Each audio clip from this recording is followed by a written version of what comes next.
अबोली या मालिकेच्या 30 सप्टेंबरच्या भागामध्ये आता इकडे अंकुश घर सोडून चाललेला असतो आणि निघताना त्याला अबोली एकदा आपल्या समोर यावी असं सारखं वाटत असतं. पण अबोली मात्र रामाच्या वचनामध्ये अडकलेली असते आणि त्यामुळे अबोली काही बाहेर येत नसते. अबोली बाहेर येत नाही, मग मात्र अंकुशला जरा वाईटच वाटतं. पण अखेर त्याला बाहेर जाणं भाग पडतं आणि तो तिथून बाहेर पडतो. इकडे मात्र आता अबोलीने स्वतःला कोंडून घेतलेलं असतं. अबोली स्वतःला कोंडून घेते आणि आता काका अबोली दार उघड असं एक बोलत असतात. पण अबोलीने स्वतःला कोंडून घेत आता मात्र आपल्याला संपवण्याचा विचार केलेला असतो. रमा येते आणि अबोली दार उघड, पण अबोली दार उघडायला तयार नसते, कारण अबोलीने अंगावरती रॉकेल ओतून स्वतःला संपवण्याचा मोठाच निर्णय घेतलेला असतो. तेवढ्यात आता काका म्हणतात, अबोली नको असं करू, अबोली उघडदार. इकडे नीता आणि पल्लवी हा गोंधळ ऐकतात आणि कसला तमाशा चाललाय हा सगळा असा विचार करत दोघीजणी बाहेर येतात. पण अबोलीने आता सांगितलेलं असतं की जर अंकुश सर इकडे नाहीत तर मला जगण्याचा काही अधिकार नाही आहे, मला जगायचंच नाही आहे, अंकुश सरांच्या शिवाय मी जगूच शकत नाही असं म्हणत आता अबोली काडीपेटी शोधायला लागते. मॅचबॉक्स शोधत असताना अबोलीला इकडे तिकडे पाहताना दिसत नाही. मग रमा मात्र अंकुशलाच बोलवण्यासाठी बाहेर पडते. अंकुश असं म्हणत रमा आता रस्त्यावरती येते. इकडे आता नीता म्हणत असते, काय नाटक आहे ह्यांचं, म्हणजे कळतच नाही आहे की ह्यांचं काय चाललंय ते. आता चांगला सचिन गेला होता तर त्याला थांबवण्यासाठी हे सगळे धंदे करण्याची काय गरज काय आहे, यांना न काय कळतच नाही आहे असं म्हणत सगळेच जण आता पॅनिक झालेले असतात. तितक्यात तिथे शार्दूल येतो. शार्दूल हे सगळं पाहतो आणि म्हणतो, अबोली मावशीला काय झालंय. याच्यावरती त्याला पल्लवी समजवते, हे बघ बाळा काही नाही, अबोली मावशी ठीक आहे. शार्दूल म्हणतो, नाही मला अबोली मावशीला भेटायचं आहे.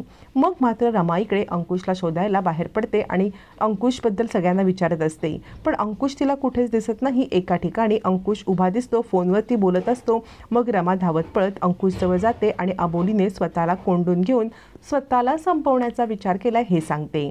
अबोलीला मॅचबॉक्स भेटतो. तोपर्यंत काका अबोली नको का असं करू, नको स्वतःला समजवू. नीता म्हणते, काय ड्रामा आहे हा ह्यांचा, रोजचाच ड्रामा असतो, खरंच कंटाळा आला.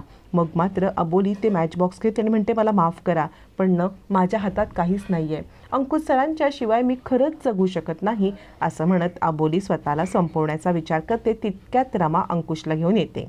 अंकुश जोरात ओरडतो, अबोली काय करतेस तू, हे थांबव. पण अबोली कुणाचंच ऐकत नसते. मग अंकुश मोठा निर्णय घेतो. अंकुश आता बाहेर येतो आणि जोरात दाराच्या दिशेने धावत जाऊन लाथ मारतो, दार तोडतो आणि अबोलीच्या हातामधला मॅच बॉक्स तो काढून घेतो. काय करतेस तू अबोली, वेड लागलंय का तुला, काय चाललंय हे सगळं असं म्हणत चिडलेला अंकुश अबोलीला ओरडतो. नीता म्हणते, बघितलंस ह्यांचे ड्रामे ना संपत नाही, कंटाळा आला, आपला प्लॅन यशस्वी होत होता, बरोबर सचित बाहेर पडला होता, बाजूला तू बॅग भरून तयार होतीस, तू गेली असतेस, पण बघ यांचा ड्रामा काही संपतच नाही आहे असं म्हणत नीता चिडलेली असते.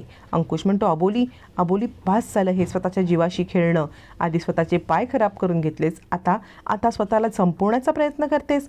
त्याच्यावरती अबोली रडायला लागते. अंकुशला मिठी मारते आणि अंकुश सर मला कधीच सोडून जाऊ नका, मी तुमच्याशिवाय जगू शकत नाही असं म्हणताच अंकुश पाघळतो. अबोलीचा तर आपण इतका राग करतो कारण आपल्याला इथे थांबवण्यासाठी हिने ॲक्सिडेंट घडवून आणला आणि आपल्याला अडकवून ठेवले. मग अबोलीबद्दल आपल्याला असं का बरं वाटतंय, इतकी का आपुलकी वाटायला लागलेली आहे असा विचार अंकुश करतो. इकडे पल्लवीला अस्वस्थ होतं कारण अबोलीने अंकुशला मिठी मारलेली असते. राघू वगैरे सगळेच आश्चर्यचकित होतात, नक्की काय घडलंय. अंकुश म्हणतो, नाही अबोली, तुला सोडून मी कुठेही जाणार नाही. रमा म्हणते, मी तुझ्या हातापाया पडते, मी जे बोलले ना ते सगळं विसरून जा, मी जे बोलले ते सगळं सोडून दे आणि तू इथे थांब, अबोलीसाठी तू इथे थांब असं म्हणत रमाने माघार घेतलेली असते. अंकुशची माफी मागत त्याला थांबवलेलं असतं. आता नीता चिडते आणि म्हणते, बघितलंस पल्लवी, बघितलंस काय ड्रामा चाललाय ते, मला तर वाटतंय तुझा नवरा सचितनं त्या अबोलीच्या प्रेमात पडलाय. म्हणजे बघ ना, सगळेजण आता इकडे चालला होता बरोबर, तू पण जाणार होतीस, पण ह्याला काय गरज होती थांबायची, तू मला सांग, ह्याने इथे थांबायची गरज काय होती, त्याला आता जाता थांबायला कुणी भाग पडलं, अबोलीने. मला तर वाटते तो अबोलीच्या प्रेमातच पडलाय. आता पल्लवीला पण शंका येते. पल्लवी म्हणते, तसं नाही आहे का नीता, तिने असा हा ड्रामा केल्यामुळे अंकुश सर आले असतील. याच्यावरती नीता म्हणते, नाही, तुला हे समजून घ्यायला पाहिजे की तुझा नवरा सचित अबोलीच्या प्रेमात पडलाय, तो तिलाच आपली बायको मानायला लागलाय. इकडे आता अबोली शांत होते. रमा चिडलेलीच असते. अबोली म्हणते, आई मला माफ करा ना, पण त्यांच्याशिवाय मी नाही जगू शकत. याच्यावरती आता मात्र इकडे अबोली म्हणते, आई तुम्ही समजून घ्या मला. रमा म्हणते, काय गं समजून घेऊ? ज्या अंकुशने घरामध्ये तमाशा केला, थोरा मोठ्यांचा अपमान केला, राघूचं लग्न मोडलं, इरावती बाईंचा अपमान केला, क्रिशला नको नको ते बोलल्या, त्या अंकुशसाठी तुझ्या मनात जागा आहे. पण आम्हाला जो त्रास होतोय तो तुला दिसत नाही आहे का?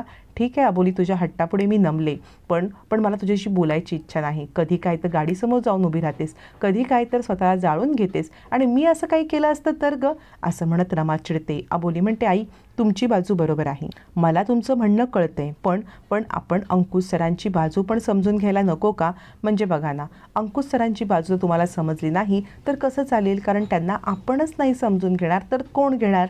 मला तुम्ही सांगा, अजूनही त्यांना प्रत्येक गोष्ट नाही आठवलेली आहे, सगळं नाही आठवलं आहे, आणि ते इतक्या मोठ्या ट्रॉमामधून बाहेर आलेत, तर त्या सगळ्यामध्ये त्यांच्या शरीरावरती मनावरती परिणाम होणार ना. आणि या सगळ्याचा परिणाम म्हणून ते चिडतात, ओरडतात, मध्येच विचित्र वागतात. जर आपण त्यांना नाही समजून घेतलं तर त्यांना कोण समजून घेणार? आणि अबोलीचं म्हणणं रमाला कुठेतरी पटतं. अबोली काही चुकीचं बोलत नाही आहे, ती बरोबर बोलती आहे हे रमाला समजल्यामुळे रमा थोडीशी शांत होते. आणि अबोलीने आता मात्र अंकुशची बाजू सगळ्यांच्या समोर मांडलेली असते. अबोलीने सगळ्यांना अंकुशची बाजू समजून सांगितलेली असते. अबोली रडायलाच लागत असते आणि ती म्हणते, आपण अंकुश सरांना समजून घेऊ, पटवून घेऊ, आणि त्यांच्याबद्दल जो गैरसमज आहे तो काढूया, त्यांना थोडा वेळ तर देऊया. इकडे आता नीता म्हणत असते, सचित सर मला असं वाटते की तुम्ही त्या अबोलीच्या प्रेमात पडलायत. मला वाटते तुम्ही अबोलीलाच तुमची बायको मानायला लागलायत. सचित म्हणतो, काय बोलते सुनीता? मी बरोबर बाहेर गेलो होतो ना, मी बाहेर गेलो होतो, तिथून मी आता पल्लवीला कॉल करत होतो, तितक्यात तिथे जर का रमा आली, तिने मला थांबवण्याचा प्रयत्न केला तर मी काय करू शकणार होतो? माझ्या हातात काय होतं? याच्यावरती नीता म्हणते, हो पण तुम्ही ज्या पद्धतीने अबोलीला वचन दिलत ना, त्या पद्धतीने मला वाटते तुम्ही अबोलीच्या प्रेमात पडलात. त्याच्यावरती सचित म्हणतो, पल्लवी तू ह्याच्याशी काही बोलू नकोस, हे चुकीचं बोलती आहे. पल्लवी म्हणते, नाही सचित, मला पण हिच्या बोलण्याचा विश्वास बसायला लागलाय, कारण ना तू ज्या पद्धतीने अबोलीला वचन दिलंस ना, मला ते नाही पटलं. पल्लवी म्हणते, मला असं वाटतंय तू खरंच अबोलीच्या प्रेमात पडलायस का? तिलाच बायको म्हणायला लागलेला आहेस का? सचित म्हणतो, नाही, माझी बायको तू आहेस, तू आणि शार्दूल माझं जग आहेस. पल्लवी म्हणते, मग हे प्रूव्ह करण्याची वेळ आलेली आहे. अंकुश म्हणतो, प्रूव्ह करण्याची? काय प्रूव्ह करू? बोल, तू जे काही बोलशील ते करायला मी तयार आहे. पल्लवी म्हणते, ठीक आहे, मग येत्या 4 ऑक्टोबरला तू माझ्याशी पुन्हा लग्न कर. सगळ्यांच्या समोर 4 ऑक्टोबरला तू माझ्याशी लग्न करून प्रूव्ह कर की तुझं अबोलीवरती नाही तर माझ्यावरतीच प्रेम आहे. असं म्हणत आता इकडे खूप मोठा प्रस्ताव मांडत पल्लवीने अंकुशला अडकवलेलं असतं. आता मात्र अंकुश विचार करतो, ठीक आहे, मी 4 ऑक्टोबरला लग्नाला तयार आहे. नीताचा डाव यशस्वी झालेला असतो. आता मात्र अंकुश आणि पल्लवी यांचं 4 ऑक्टोबरला लग्न ठरलेलं असतं. अंकुशला अजूनही काही कळत नसतं की आपल्यासोबत चाललंय काय, पण इकडे अबोलीच्या काही गोष्टी लक्षात येत असतात. अबोलीच्या हे लक्षात येत असतं की काहीतरी गडबड आहे. हे आपले अंकुश सर आहेत, याच्यावरती 100% तिचा विश्वास असतो, पण त्यांना अजूनही गोष्टी आठवलेल्या नाही आहेत. ते स्वतःला सचितच समजत आहेत आणि विजयाच्या कारस्थानामध्ये अडकले आहेत. हा आता अबोलीला भास होतो. मग ती अंकुशकडून सत्य काढून घेण्यासाठी म्हणते, सर मला सांगा, तुम्हाला खरंच सगळ्या मागच्या गोष्टी आठवल्यात का? नीता लपून छपून हे ऐकत असते. अबोली म्हणते, सर मला नाही वाटत आहे की तुम्हाला गोष्टी आठवल्यात, तुम्ही नाटक करताय आठवल्याचं. अबोलीने अंकुशला अचूक पकडलेलं असतं. काय नक्की घडलंय हे कळायच्या आतच अबोलीने बरोबर डाव साधलेला असतो. आणि मग अबोली एकच प्रश्न करते.